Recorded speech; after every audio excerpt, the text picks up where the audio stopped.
Au fil des ans, j'ai toujours eu à me poser cette question qui me taraude l'esprit en permanence.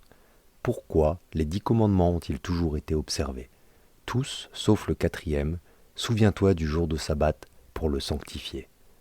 J'ai commencé à approfondir mes recherches plus sérieusement. Il était clair que dans l'Ancien Testament, le sabbat était le 7e jour de la semaine. Mais qu'en est-il de l'époque du Nouveau Testament? Et pourquoi Dieu l'aurait-il changé? Ce qui m'a finalement convaincu que le sabbat était le jour choisi par Dieu, même pour aujourd'hui, n'était dans aucun de ses livres, ni dans aucune des écritures habituelles.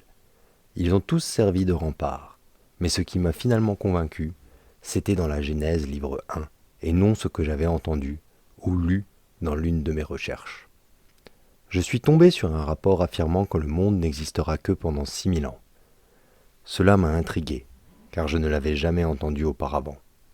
Il se basait sur la semaine de la création, et Pierre, livre 2, chapitre 3, verset 8, qui déclare « Devant le Seigneur, un jour est comme 1000 ans, et 1000 ans comme un jour. » Et le psaume, chapitre 90, verset 4, « Car 1000 ans sont, à tes yeux, comme le jour d'hier, quand il n'est plus. » Donc, en mettant en corrélation la semaine de la création avec chaque 1000 ans d'histoire, je me suis posé la question de savoir que, eh bien, si l'idée des 6000 ans est juste, quand est-ce que Jésus est venu sur Terre? Plusieurs hypothèses ont été avancées quant à la raison pour laquelle il est venu à ce moment. Est-il venu comme il l'a fait, parce que l'Empire romain avait facilité la proclamation de l'Évangile grâce à de vastes réseaux routiers? Mais si c'était le cas, pourquoi Jésus n'est-il pas venu de nos jours? Avec Internet, les nouvelles pourraient aller beaucoup plus vite. J'ai découvert que Jésus est venu vers l'an 4000 Anno Mundi, c'est-à-dire 4000 ans après la création. J'ai donc regardé dans la Genèse, jusqu'au jour 4, pour voir ce qui s'était passé alors, si cela avait une quelconque corrélation avec sa venue sur Terre. Le 4e jour, Dieu créa le soleil et la lune, comme des signes pour séparer la lumière de l'obscurité. Cela vient de me frapper. Génial! C'est exactement ce que Jésus a fait. Il est venu séparer les ténèbres spirituelles de la lumière spirituelle. Il est venu juste à temps, dans la plénitude du temps. Il est venu pendant le 4e jour, pas pendant le 5e jour. Le 5e jour, les poissons et les oiseaux ont été créés, tout comme les disciples de Jésus auraient reçu le Saint-Esprit et se seraient multipliés comme des poissons car ses disciples étaient des pêcheurs d'hommes. Cette idée que Jésus était venu le 4e jour était pour moi la découverte la plus étonnante. Et après avoir réalisé, j'ai cherché et j'ai trouvé que cette idée n'était pas nouvelle. En fait, des années durant avant la venue de Jésus, les Juifs attendaient que le Messie arrive pendant ces 1000 ans, en particulier parce qu'ils comprenaient le plan de Dieu de 6000 ans. Et selon les jours de la création, le Messie devait arriver le 4e jour. L'arrivée du Messie le 4e jour montre que la chronologie de Dieu est liée au jour de la création. J'ai commencé à réfléchir davantage à la signification des jours de la création. Peut-être qu'il y avait beaucoup plus à cette époque que je ne l'avais réalisé. Dans Genèse livre 1, nous voyons le déroulement de la création. Chaque jour est un merveilleux ajout au jour précédent, et au fil des jours, le niveau de complexité augmente, de la matière à la terre et à l'eau, aux plantes, aux animaux, à l'homme.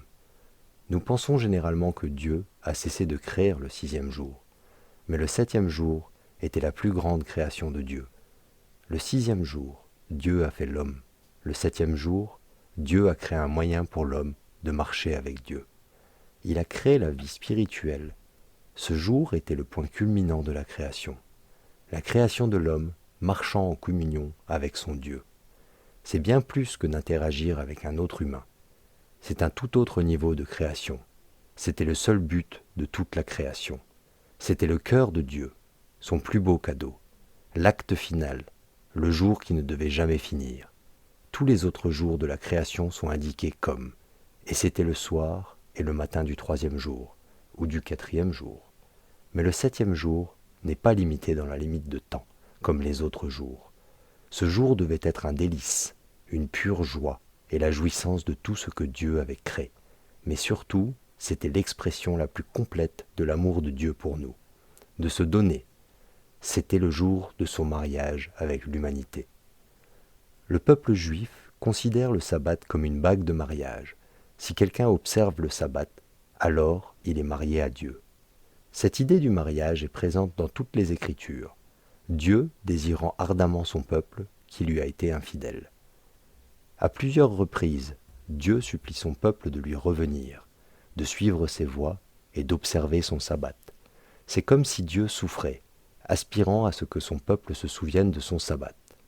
Pourquoi était-ce si important pour lui? Peut-être parce que c'était son plus grand cadeau et qu'il avait été rejeté ou oublié. Ne pas respecter le sabbat était une raison majeure pour laquelle Israël a divorcé d'avec Dieu et est allé en captivité.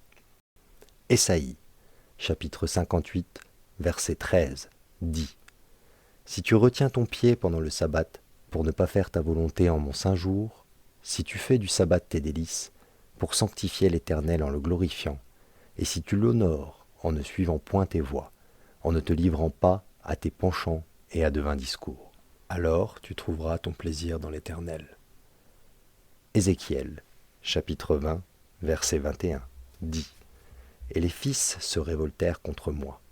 Ils ne suivirent point mes préceptes, ils n'observèrent point et n'exécutèrent point mes ordonnances, que l'homme doit mettre en pratique afin de vivre par elles. Et ils profanèrent mes sabbats. » Ézéchiel, chapitre 22, verset 26, dit « Ces sacrificateurs violent ma loi et profanent mes sanctuaires. Ils ne distinguent pas ce qui est saint de ce qui est profane. Ils ne font pas connaître la différence entre ce qui est impur et ce qui est pur. Ils détournent les yeux de mes sabbats, et je suis profané au milieu d'eux. » Amos, chapitre 8, versets 4 et 5, dit « Vous dites, quand la nouvelle lune sera-t-elle passée, afin que nous vendions du blé?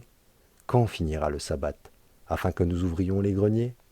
Nous diminuerons les fas, nous augmenterons le prix, nous falsifierons les balances pour tromper. » Pour ces personnes, le sabbat était un fardeau, quelque chose à supporter, simplement jusqu'à ce qu'il se soit terminé, afin qu'ils puissent retourner à leur vie. Mais le sabbat ne devait pas être un fardeau, c'était plutôt le cœur de Dieu, une expression de son amour le plus profond pour nous. C'est pourquoi le sabbat signifie tant pour lui.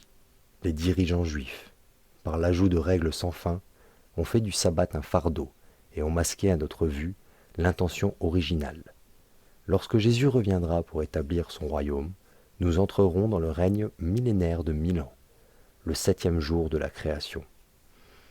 Dieu se soucie du sabbat parce qu'il fait partie de son grand plan depuis le tout début, un plan qui dure dans le temps et dans l'éternité. Ce n'était pas seulement pour un certain peuple ancien que le Messie ne vienne sur terre.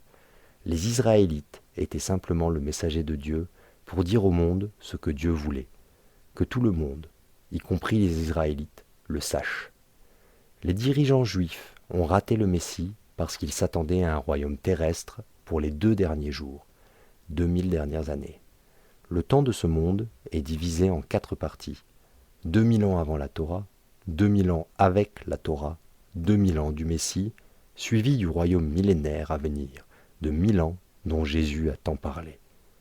Dieu se soucie du sabbat parce qu'il fait partie de son grand plan. Dieu ne l'a pas changé en dimanche. Si vous comprenez la semaine de la création, vous réalisez qu'il ne ferait jamais cela à son plan directeur. Le fait que Jésus soit entré dans l'histoire, exactement au bon moment le 4e jour, me fait comprendre que Dieu respecte le calendrier de son plan. Lorsque j'ai réfléchi à tout cela pour la première fois, et que j'en suis venu à la conclusion que le sabbat est le 7e jour, cela m'a vraiment contrarié. Pensez que la grande majorité de ceux qui professent Jésus l'adorent le dimanche. J'ai fait le tour, légèrement estomaqué. Quoi d'autre pourrait être contraire à ce que j'avais simplement accepté pendant tant d'années? Dieu n'a pas changé son plan original de 7 jours. Chaque jour était une construction vers le plus grand acte de création.